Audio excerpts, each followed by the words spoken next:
Bonjour à toutes et à tous, chers amis. Heureux de nous retrouver encore autour de ce message de la parole de Dieu. Aujourd'hui, je voudrais partager avec vous un verset simple de l'Écriture que j'espère, je crois, que tous ceux qui sont des habitués de la Bible lisent. C'est Jean 14, 6, où Jésus dit « Je suis le chemin, la vérité, la vie. Nul ne vient au Père que par moi. » C'est un merveilleux, beau verset profond qui a beaucoup de sens et je voudrais essayer justement de mettre en valeur plusieurs des sens qui sont dans ce texte parce que je découvre comme vous que le Seigneur, quand il parle dans sa parole, il dit beaucoup de choses essentielles, parfois en très peu de mots. Alors, d'abord, Jésus affirme, ses disciples étaient là autour de lui, et il affirme « Je suis » le chemin, la vérité, la vie. Et donc, dans cette affirmation, il y a le « je suis », ce fameux « je suis » qui est la définition même qu'on a traduit en « éternel », parce que « je suis », en fait, c'est « éternel présent ». Et donc, Jésus s'approprie sans aucun problème ce « je suis ». Vous savez que dans l'Évangile, lui-même, il a provoqué la colère terrible des religieux. Il parlait d'Abraham et tout cela, et Jésus leur répond dans son discours, à la fin il dit « Avant qu'Abraham fût, je suis ». Nous les hommes, nous nous conjuguons au passé, au présent ou au futur, mais Jésus il se conjugue à l'éternel présent, parce qu'il est Dieu, il est Dieu éternel. Nous allons le voir ensemble, nous aurons l'occasion dans ce message de revoir un petit peu la nature divine du Père, du Fils, de l'Esprit, dont les qualités premières pour chacun sont l'omnipotence, l'omniprésence et l'omniscience. La clé du message que je veux partager avec vous maintenant, au travers de cette parole, c'est que nous connaissons notre Dieu, nous l'aimons, parce qu'il est tout-puissant, parce qu'il nous connaît, parce qu'il nous aime, parce qu'il prend soin de nous, et que lui peut faire des choses que personne d'autre que lui ne peut faire. En fait, dans ce que nous connaissons et que je viens de vous énumérer ici, eh bien, nous avons toutes ces qualités qui sont pour notre bénéfice. Mais je voudrais dire, pour toi, pour moi, posez cette question.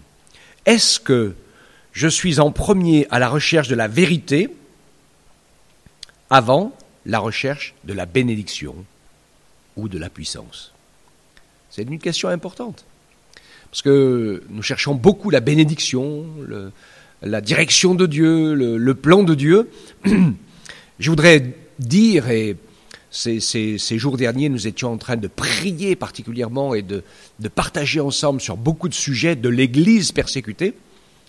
Et je peux dire que, sans me tromper, que les gens qui se tournent vers Jésus dans les endroits où c'est interdit de se tourner vers Jésus, ils ne le font pas pour être bénis au sens humain et terrestre du choix.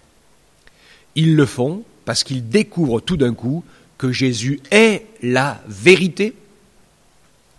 Et parce qu'il est la vérité et qu'il est en même temps la vie, bien sûr qu'il y a une bénédiction finale qui est l'éternité, mais c'est loin un peu tout ça, c'est loin de nous. Mais pour ces personnes, en fait, Jésus, la vérité, mérite, pour beaucoup d'entre eux, eh bien de tout sacrifier. Leur bonheur présent, même parfois l'unité familiale, beaucoup de choses très difficiles qu'ils supportent, parce que finalement, il y a eu pour eux la découverte tout d'un coup de celui qui est le Sauveur, celui qui pardonne leurs péchés, celui qui leur donne la paix dans le cœur et dans l'âme, qui décharge les fardeaux de nos épaules, de nos consciences et de nos cœurs, et qui nous donne une paix inébranlable. Eh bien cela, c'est sûr, ça n'a pas de prix. Alors pour nous, pour toi, pour moi, la bonne question, voilà, est-ce que je recherche la vérité avant la recherche de la bénédiction? Est-ce que je recherche la puissance avant la recherche de la vérité? Vous savez que Jésus est tout puissant. Il l'était sur la terre d'une manière incroyable, en se limitant à la direction du Saint-Esprit. Mais je réfléchissais dans la prière, dans la réflexion, je me disais, Quel sentiment poussait Jésus à faire des miracles ? Alors il y avait deux sentiments qui poussaient Jésus à faire des miracles. Et le premier nous est dit que Jésus était ému de compassion, voyant les gens qui étaient comme des brebis perdues sans berger. Vous savez ce qui poussait Jésus à faire des miracles ? Ce n'était pas pour prouver qu'il est Dieu, parce que ceux qui ne croyaient pas ne les voyaient même pas. Jésus faisait des miracles pour manifester l'amour de Dieu et manifester sa compassion pour les gens dans la souffrance et les gens dans la détresse. Et en même temps, bien sûr, les deux buts étaient poursuivis en même temps. Cela lui permettait d'affirmer et de confirmer que les paroles qui sortaient de sa bouche étaient les paroles du Messie, les paroles de Dieu, les paroles de la vérité, dans lesquelles on pouvait croire et que l'on pouvait ainsi tout lâcher et le suivre. C'est exactement ce qu'ont fait les disciples. Ils l'ont tout lâché et ils l'ont suivi. C'est pour ça que Jésus dit « Je suis le chemin ». Un chemin, c'est fait pour aller d'un endroit à un autre. Et je voudrais relever un autre point pour beaucoup de gens, la foi est quelque chose de statique. J'ai la foi ou je ne l'ai pas. Mais dans l'Écriture, eh bien, nous voyons que la foi, le bonheur, je vous ai fait une petite étude sur le sermon sur la montagne, vous a rappelé la semaine dernière, heureux. Le bonheur, c'est un déplacement. C'est quelqu'un qui va d'un endroit vers un autre endroit. Quelqu'un qui progresse, quelqu'un qui avance, quelqu'un qui met sa foi en action. Et donc il grandit, même si notre être humain, physique, suit souvent un autre chemin. Mais Jésus est le chemin. Jésus est le sauveur, il est le chemin. C'est sur ce chemin qu'il faut marcher. Acte 4:12 nous dit « Il n'y a de salut en aucun autre, car il n'y a sous le ciel aucun autre nom qui ait été donné aux hommes par lequel nous puissions être sauvés. » Et il ne suffit pas de le savoir. Il y a beaucoup de gens qui se contentent de le savoir. Oui, Jésus est mort pour les péchés du monde. Jésus est mort pour mes péchés. Jésus n'est pas un savoir. Jésus n'est pas une théologie.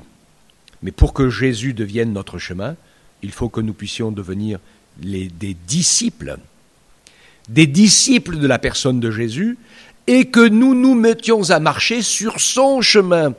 Nous allons le voir ensemble, qui est un chemin de vérité, de droiture, de repentance, un chemin d'œuvres nouvelles, un chemin dans lequel nous allons déterrer nos talents, un chemin dans lequel nous allons découvrir la mise en œuvre du fruit de l'esprit, le caractère de Jésus, un chemin sur lequel il nous faut avancer. Jésus dit « Celui qui n'est pas avec moi est contre moi, et celui qui n'avance pas recule ». Donc Jésus est le chemin. Et puis, il dit aussi qu'il est la vérité. Jésus, donc, dans sa personne, chair et sang, quand il a pris la chair et le sang, il est l'incarnation de toutes les vérités théologiques du royaume de Dieu. Et ça, c'est important. Les lois du royaume sont immuables, sont éternelles. C'est elles qui régissent l'univers entier. Il n'y a que les hommes pécheurs qui échappent un peu à ce code, mais ça échappera pas longtemps, parce qu'à un moment donné, de toute façon, la loi de Dieu revient, et c'est elle qui a toujours le dernier mot. Dites, ne vous bercez pas d'illusions. C'est toujours la loi de Dieu qui a le dernier mot. Il tient toutes choses par sa parole puissante. Un jour, la terre et le ciel passeront, mais sa parole ne passera pas. Donc Jésus, je le redis, il est l'incarnation physique et réelle de la théologie, de toutes les vérités du royaume de Dieu. Il les a vécues, et la racine, le moteur, c'est l'amour. Et par son incarnation, par ses paroles, par ses actes, par sa mort, son sang qui a coulé, sa mort réelle, par sa résurrection, il a triomphé de la mort, de nos péchés, de nos maladies, et par la venue et la présence de l'Esprit de Dieu, eh bien, ainsi, nous pouvons être scellés par la vérité, puisque Jésus nous rappelle qu'il nous va tout de suite après sa résurrection et son enlèvement dans le ciel, son ascension, eh bien, il va nous envoyer le Saint-Esprit, ce qu'il a fait tout de suite, quelques jours après. Et comme il l'avait annoncé, le Saint-Esprit vous convaincra de péché, de justice, de jugement. Et quand on devient disciple de Jésus et qu'on se met à marcher sur son chemin, alors la vérité devient une réalité C'est le Saint-Esprit qui fait que c'est pas une option, c'est pas il nous semble que, vous voyez, c'est je sais. Alors ça dérange beaucoup, ça dérange beaucoup. Jésus dérangeait beaucoup parce qu'il disait, Jésus quand il prêchait, c'était pas comme les scribes. Les scribes disaient, nous avons étudié et il nous semble que. Jésus il disait, je suis le chemin, la vérité et la vie. Ou alors il est complètement le pire de tous les fous, ou alors c'est vrai. Quand on écoute les paroles de Jésus, il n'y a pas d'ambiguïté. Ou c'est lui et c'est le Messie, ou alors c'est du grand n'importe quoi. Mais Jésus l'a prouvé par sa résurrection.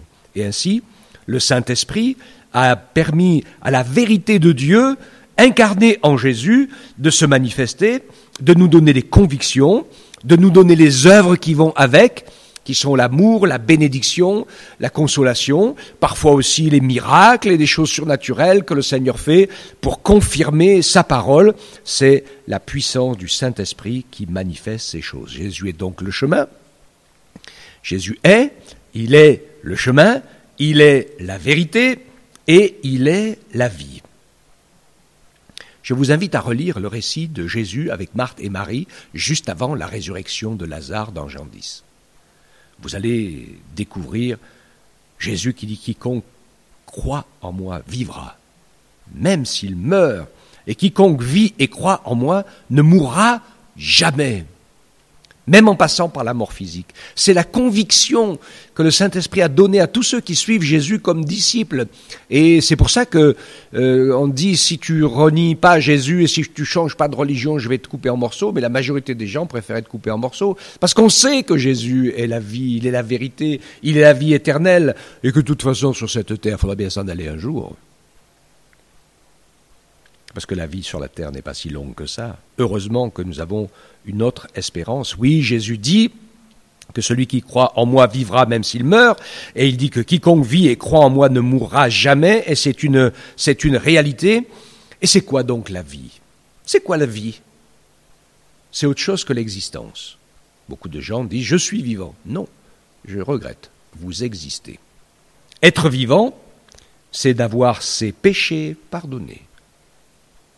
Parce que sinon on est mort dans vos péchés. Paul le disait, vous étiez morts dans vos péchés dans lesquels vous viviez avant, selon le train de ce monde, jusqu'au jour où vous rencontriez Jésus et que vous lui demandiez d'effacer vos péchés. La vie, c'est d'avoir ses péchés pardonnés. La vie, c'est d'être réconcilié avec Dieu. La vie, c'est d'être adopté, devenir fils et fille de Dieu. C'est tout ce que Jésus a accompli en donnant sa vie en sacrifice et en nous envoyant le Saint-Esprit. Il ne nous reste plus que nous à signer la deuxième page du contrat. La vie, c'est d'être adopté. La vie, c'est d'avoir son nom inscrit dans le livre de vie de l'agneau. Voilà ce qu'est la vie impérissable, surnaturelle, éternelle. L'Écriture le disait, oui, la vie d'un homme ne dépend pas de ses biens. Il disait ça pour celui qui avait construit une grande vie, qui avait bien réussi dans les affaires et qui se disait, voilà, maintenant j'ai amassé beaucoup d'argent, de richesses, je peux me préparer une pré-retraite. Je traduis en français courant d'aujourd'hui, parce que c'était pas comme ça à l'époque. Il dit, mais je resterai plusieurs années sans travailler, j'ai tout ce qu'il me faut. Et Dieu lui dit, insensé, insensé, cette nuit même, ton âme te sera redemandée. La vie éternelle, c'est qu'ils te connaissent, toi, le seul vrai Dieu, disait Jésus, et celui que tu as envoyé, ton Fils. Alléluia. C'est une réalité incroyable. Jésus est la vie, il nous en a montré le chemin, le Saint-Esprit nous l'a fait vivre et nous y fait entrer, et ainsi il transforme notre existence, et il nous permet d'entrer dans les vraies valeurs. Je reviens sur la notion de la vérité, parce que dans la vie, il va y avoir un chemin de progrès. Il est nécessaire de marcher dans les progrès. Le progrès de notre vie chrétienne, c'est la mort à soi-même et la sanctification. Ce sont les deux chemins qui font qu'on progresse dans le caractère de Jésus. Et je voudrais dire quelque chose qui est important. Ne l'oubliez pas, gardez-le sur votre mémoire et vous allez le comprendre. La vérité est le fondement sur lequel on peut baser notre chemin de sanctification. Il n'y a pas de sanctification possible tant qu'on n'est pas vrai. Parce que le premier le premier élément, et tout le monde le sait, c'est que déjà quand on reconnaît son péché ou quand on reconnaît son erreur, comme on disait, faute avouée, moitié pardonnée. Alors, on disait ça peut-être par quelqu'un, et puis Dieu va pardonner l'autre moitié. Je le crois. Mais on ne peut pas, c'est impossible de marcher sur le moindre millimètre de vie en progrès avec Dieu si notre base n'est pas la vérité. Si notre base, c'est juste être béni, réussir, que tout se passe bien, comme on veut, comme on a envie, etc., ça ne va pas marcher. La vérité est la base pour commencer à construire la sainteté. Il est le seul vrai Dieu. Il est le Père. Nous avons dans le ciel un Père, et c'est lui qui a dessiné tous les plans, le chemin qui nous amène au salut. Et en Dieu, le seul vrai Dieu, il y a aussi le Fils. Et dans le Fils, eh bien, il y a la vérité révélée d'un Père, d'un Dieu d'amour. Et puis, dans le vrai Dieu, il y a aussi l'Esprit Saint, parce qu'il prend la vie de Dieu et puis il la dépose dans le temple qu'est notre corps. Il la met dans notre âme et il la met dans notre esprit. Et quand ces trois éléments se rejoignent ensemble, eh bien Dieu dépose en nous son amour, sa sainteté et sa vie. Parce que ça n'existe pas en nous. L'amour, nous ne savons pas ce que c'est, la sainteté encore moins, et la vie non plus. La plupart du temps, ce que nous prenons pour de la vie, c'est de la mort. Mais Jésus, lui, le sait. Et il est capable de nous transférer ces valeurs, de nous les intégrer et de nous les faire vivre. Alors je redis de toutes mes forces, de tout mon cœur, avec tout l'amour de Dieu, en conclusion, ce verset premier, Jésus a dit « Je suis le chemin ». Je suis la vérité, je suis la vie, et nul ne vient au Père, au salut, au chemin, à la vérité, à la vraie vie, que par Jésus-Christ, notre Sauveur, parce qu'il en a payé le prix, il nous a montré la voie, il est passé devant, et il a accompli pour nous ce qu'aucun d'entre nous ne pouvait faire. Que Dieu soit béni pour tant d'amour, tant de grâce, pour un plan de sagesse incroyable, et qu'il nous permette c'est mon idée aujourd'hui pour partager ce message, c'est pas simplement de connaître cette vérité théologique, mais de bien sentir que Jésus nous y appelle et qui dit viens vers moi, viens avec moi, lève-toi de ta chaise, lève-toi de ta vie dans laquelle tu es assis confortablement, et puis bouscule tout, et puis mets-toi en marche pour suivre Jésus, le chemin de Jésus, la vérité de Jésus, et il te donnera la vie de Jésus. Amen. Que le Seigneur te bénisse, cher ami, qu'il nous permette ensemble de pouvoir expérimenter ces choses, parce que ce que je viens de vous dire, ce n'est pas simplement une théorie, ce n'est pas simplement des mots, ce n'est pas simplement une vérité, mais c'est une réalité. C'est une réalité dans laquelle il nous faut entrer, dans laquelle il nous faut marcher, dans laquelle il faut nous mettre en mouvement et en action. Et Jésus le dit dans sa parole, celui qui m'aime, c'est celui qui met mes commandements et ma parole en pratique. Alors prouvons, manifestons au Seigneur que nous l'aimons et ainsi son nom sera glorifié et nous aurons sa présence abondante en nous. Nous ne serons plus jamais seuls. Ce que nous croyons ne sera pas simplement oui, des choses, je crois comme ci ou je crois comme ça, mais nous pourrons dire oui, mais ce que je crois, je suis en train de le vivre. Alléluia. Ça, c'est vraiment extraordinaire. Mon ami, mon frère, toi qui m'écoutes, ce que tu sais, ce que tu viens d'entendre, ce que tu viens de découvrir, tu peux le vivre, tu vas le vivre. Et il faut entrer dedans. Et il faut sortir de ta vie, de tes chemins battus, de tes raisonnements à ras des pâquerettes et à ras du sol. Et te mettre à parler comme Jésus, raisonner comme le Seigneur, écouter sa parole. Et tout ce qui est de lui viendra, il le déposera en toi. Amen. Que le Seigneur te bénisse. Sois béni, Père, pour ta parole incroyable. Et sois béni, Père, pour ton amour tellement immense qui est concentré tout entier dans la personne de ton Fils que tu nous as donné et qui s'est livré lui-même par amour pour nous sauver et nous arracher de l'enfer. Quelle grâce incroyable tu as accomplie. Nous voulons, Seigneur, nous emparer de ces choses en nous levant, en croyant en toi avec force et en croyant à toi selon le modèle de la fidélité, en te devenant fidèle et en devenant disciple. pour nous mettre à marcher dans le chemin que tu nous traces, dans les œuvres que tu nous traces, et que ta volonté soit faite dans nos vies, car ta parole dit que la volonté de Dieu est bonne, agréable et parfaite. Et c'est ce que Dieu veut pour toi, c'est ce qu'il veut pour moi, c'est ce qu'il veut pour chacun d'entre nous. Soyez bénis au nom de l'Éternel, notre Dieu Tout-Puissant. Amen.